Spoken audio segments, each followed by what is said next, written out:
Kozhikode CSA പള്ളിയിൽ നിന്നും AK Abhilash കൂടിയുണ്ട്. അഭിലാഷ്, ഇപ്പോൾ CSA പള്ളിയിലെ ചടങ്ങുകൾ എന്തൊക്കെയാണ്?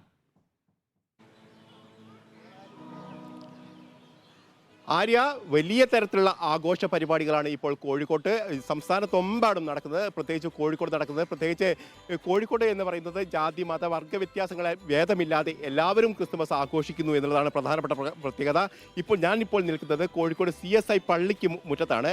ഈ CSIയുടെ ഫാദർ ജോർജ് നമുക്കൊപ്പം ചേരുകയും ചെയ്യുന്നുണ്ട്. എങ്ങനെയുണ്ട് ഈ വർഷത്തെ ആഘോഷ പരിപാടി? വളരെ സന്തോഷകരമായി ജനങ്ങളെല്ലാം ഒരുമിച്ച് ചേർന്ന് ഉള്ള ഒരു വലിയ ആഘോഷമാണ് ഈ പ്രാവശ്യം കോഴിക്കോട് പട്ടണത്തിൽ നടക്കുന്നത്. മതസൗഹാർദ്ദത്തിൻ്റെ ഏറ്റവും വലിയ തെളിവാണ് നമുക്കിവിടെ ഈ പള്ളിമുറ്റത്ത് ഇപ്പോൾ കാണാൻ സാധിക്കുന്നത്. സർവ്വവിഭാഗങ്ങളിൽ നമുക്കിവിടെ കാണാം. ജാതി മത വ്യത്യാസമില്ലാതെ എല്ലാവരും ഈ ഉത്സവ യോഗത്തിൽ വന്ന് ചേർന്നിരിക്കുകയാണ്. മറ്റെന്തൊക്കെ പരിപാടിയാണ്? പുൽക്കൂടുകൾ ഒരുക്കുക, സാന്താക്ലോസ്, അങ്ങനെ എന്തൊക്കെ പരിപാടിയാണ് ഇവിടെ സംഘടിപ്പിച്ചിരിക്കുന്നത്? എല്ലാ പ്രോഗ്രാമിലും ഉണ്ട്. നമ്മുടെ സൺഡേ സ്കൂൾ കുഞ്ഞുങ്ങളുടെ പ്രത്യേക പരിപാടികൾ, മെൻസ് ഫെലോഷിപ്പിൻ്റെ ആയിട്ടുള്ള പരിപാടികൾ, പ്രായമുള്ള ഗോൾഡൻ ഏജ് ഫെലോഷിപ്പിൻ്റെ ആയിട്ടുള്ള പരിപാടികളെല്ലാം നടക്കുന്നുണ്ട്. ചെറിയ നാടകങ്ങൾ, പാട്ടുകൾ, കൊയറുകൾ, ഇതെല്ലാം ഈ പരിപാടിയുടെ ഭാഗമാണ്. നേരത്തെ ഇവിടുന്ന് അറിയാൻ കഴിഞ്ഞു വിധവകൾക്ക് വേണ്ടി പ്രത്യേക പദ്ധതികൾ ആവിഷ്കരിക്കുന്നു. അതെങ്ങനെയൊക്കെയാണ് നടപ്പിലാക്കുന്നത്? വിധവമാർക്ക് ക്രിസ്മസ് സീസൺ ആകുമ്പോഴത്തേക്കും പള്ളിയിലെ എല്ലാ സംഘടനകളും ചേർന്ന് ഉണ്ടാക്കുന്ന അവരുടെ വസ്തുവകളിൽ നിന്ന് അല്പം മാറ്റിവെച്ച് ഒരു തുക അവർക്ക് സമ്മാനമായിട്ട് കൊടുക്കുകയും കേക്ക് അവർക്ക് നൽകുകയും അവർക്ക് വിവിധ നേരങ്ങളിൽ ഭക്ഷണം നൽകി അവരെ പരിപോഷിപ്പിക്കുകയും ചെയ്യുകയാണ്. കുറച്ച് വിധവമാരിവിടെ താമസിപ്പിച്ചിട്ടുണ്ട് നമ്മുടെ കൂടാതെ 75ഓളം പേർക്ക് ഭക്ഷണം നിരന്തരമായിട്ട് നൽകി വരികയും ചെയ്യുന്നുണ്ട്.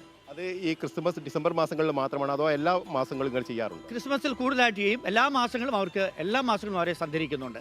ക്രിസ്മസ് മാസമാണ് പ്രത്യേകിച്ച് അവരെ നമ്മൾ കരുതുകയും പരിപാലിക്കുകയും ചെയ്യുന്നത്. അതായത് അപ്പമില്ലാത്തവന് അപ്പം എത്തിച്ച് നൽകുക എന്നുള്ള വലിയൊരു ദൗത്യം കൂടി ഏറ്റെടുക്കുന്നു. നിശ്ചയമായിട്ടും ശബ്ദമില്ലാത്തവൻ്റെ ശബ്ദം, അപ്പമില്ലാത്തവൻ്റെ അപ്പം, സ്നേഹമില്ലാത്തവൻ്റെ സ്നേഹം, കരുതില്ലാത്തവൻ്റെ കരുതൽ, അത് സഭയുടെ കടമയാണ്, കർത്തവ്യമാണ്.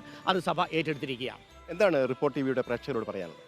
തീർച്ചയായിട്ടും ഇത് സന്തോഷത്തിൻ്റെയും സമാധാനത്തിൻ്റെയും പങ്കുവയ്ക്കലിൻ്റെയും ഒരു ഉത്സവമാക്കി തീർക്കണം. ഇത് ലോകത്തിൻ്റെ രക്ഷകൻ്റെ പിറവിയാണ്.